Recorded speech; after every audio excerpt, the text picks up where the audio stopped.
Bon, salut à tous, j'espère que vous allez bien. On se retrouve aujourd'hui pour une nouvelle vidéo. Encore une fois, toujours dehors dans le petit jardin. Enfin, je sais pas si on appelle ça un jardin, mais c'est un peu le truc. On appelle ça chez nous en arabe le hala. Donc, c'est-à-dire c'est le lieu de repos des immeubles. Voilà. Comment on appelle ça en français? Une cour. Voilà, c'est une petite cour. Voilà, une cour. Donc, il y a des enfants qui jouent en même temps. Vous allez avoir du bruit, je m'en excuse.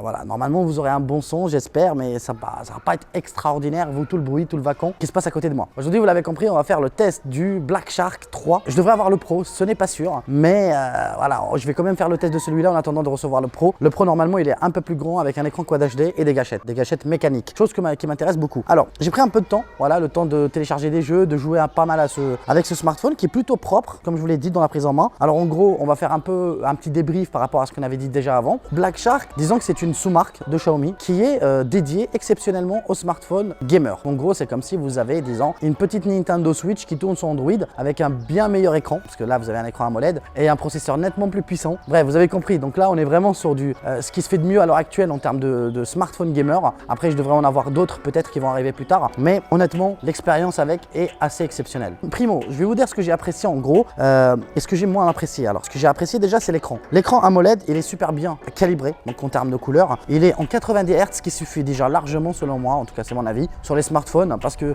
honnêtement, je ne vois pas forcément. Après, je n'ai pas testé aussi pour le dire, mais je sais que je vais tester un autre smartphone de chez Nubia qui est en 144 Hz. Je ne sais pas si on va vraiment voir la différence en termes de FPS ou pas. Donc je vous dirai au moment venu, mais déjà du 90, on sent vraiment la différence. J'ai un peu plus de mal à distinguer la différence entre du 90, même quasiment pas. Je vois très peu de différence entre du 90 et du 120. Peut-être pas sur le socle 855 de l'année dernière, mais cette année avec le 865, c'est tellement fluide et tellement puissant, bah, je vois pas de différence. Donc en gros, pour les jeux vidéo, je pense que 90, ça peut suffire largement. C'est déjà extrêmement fluide et c'est bien fait, donc il y a de belles animations et tout. Franchement, ça reste une jolie harmonie. Maintenant, en termes de définition et tout, comme vous pouvez le voir, il est assez symétrique derrière comme devant. Ils ont essayé de faire en sorte de faire un smartphone vraiment symétrique en termes de design. Soit on aime, soit on n'aime pas. Après, il y a des bordures, ne l'oubliez pas. Voilà, même si c'est symétrique, mais il y a des bordures. On a aussi les deux haut-parleurs qui sont positionnés devant, donc c'est parfait pour les jeux vidéo. Ceci dit, pour la petite version que j'ai ici, si vous n'avez pas les accessoires à côté, et ben je trouve que c'est un peu nul, quoi. Je suis franc, voilà, je suis franc avec vous. Je trouve que c'est un peu nul parce que j'ai l'impression que ça sert pas forcément à grand chose d'acheter un smartphone de 6,67 pouces si on n'a pas les gâchettes, si on n'a pas tout ce qu'il faut derrière pour avoir vraiment une expérience gamer. Donc je vous conseille fortement de partir sur une version Pro parce qu'à ce moment-là, vous avez des gâchettes de façon mécanique qui vont sortir directement du smartphone. Là, je vois pas trop l'intérêt parce que vous êtes obligé de rajouter des accessoires à côté, alors qu'avec le Pro, vous en avez pas besoin. Et en plus, l'écran, il est un peu plus grand. Voilà, donc ça, c'est un truc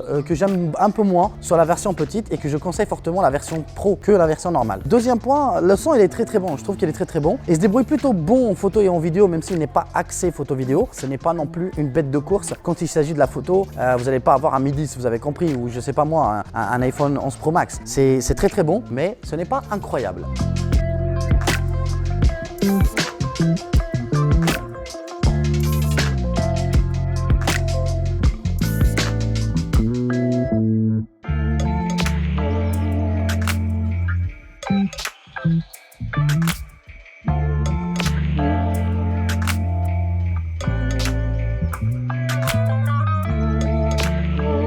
Maintenant, disons que j'ai trop apprécié, c'est la partie charge rapide. Sachez qu'à l'arrière, malheureusement, je n'ai pas testé, mais derrière, vous avez un petit connecteur qui vous permet d'avoir de la charge rapide à 18 watts sans forcément toucher parce que comme ça, vous pouvez mettre vos mains ici, fermer la partie USB type C et vous charger directement par derrière. Ça, c'est une très bonne idée. Ce n'est pas de la charge Qi, vous avez compris. Là, c'est vraiment un truc qui vient se connecter, s'éclipser directement. Donc, je trouve que l'idée, elle est ingénieuse. Ça permet comme ça de pas forcément avoir le câble qui traîne. Le câble passera directement par derrière, mais par contre, vous allez perdre en puissance. Ça passe de 65 watts à du 18 watts. Donc ça fait un peu la différence. Alors, qu'est-ce que j'ai moins apprécié? Ce que j'ai moins apprécié déjà, je sais pas, je suis pas très habitué smartphone gamer, même si je le trouve beau. Ce côté gamer, je le trouve un peu agressif. Je sais pas pour vous, est-ce que vous aimez ou pas. Là, c'est vraiment soft, ça fait un peu soft. Mais si vous partez sur une version gris, j'avoue que ce dernier se fait remarquer. Donc je sais pas, comme je suis pas forcément très gamer non plus, je sais pas, je suis pas très...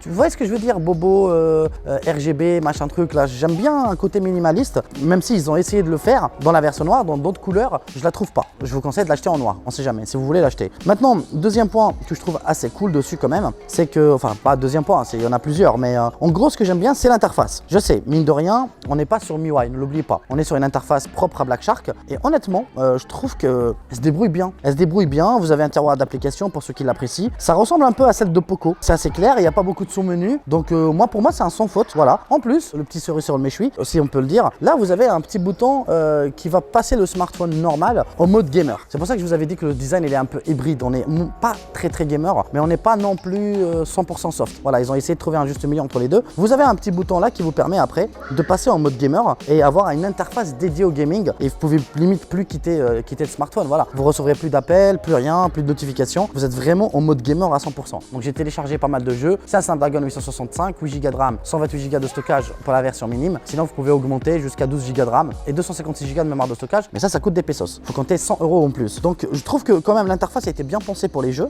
C'est quand même bien intégré. Le smartphone il répond bien. L'écran il est très beau, très beau en plus. Il est vraiment magnifique l'écran. Il est plat, il n'est pas incurvé. Je sais que ça dérange certaines personnes. Le son il est très bon. Donc en soi c'est un excellent smartphone de gamer. Il est très équilibré avec la petite LED derrière qui gêne pas. Voilà. Donc je dirais que c'est un petit peu un coup de cœur, mais dans sa version pro. Quand j'ai vu le pro, j'ai vraiment accroché directement. Donc 7,1 pouces Quad HD. Et il a une plus grosse batterie parce que celui-là il a 4500 alors que l'autre il a 5000 mAh.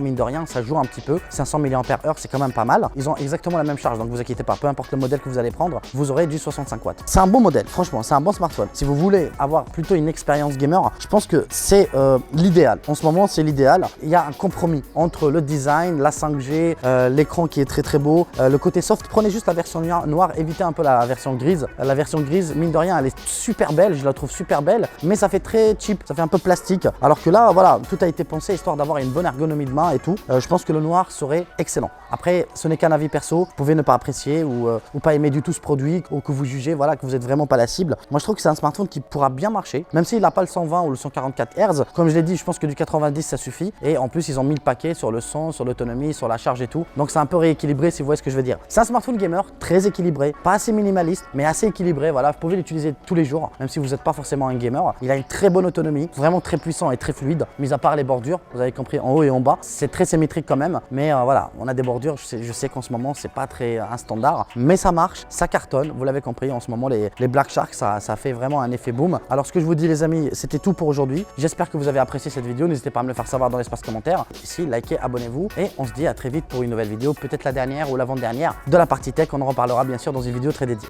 Voilà, allez, adios.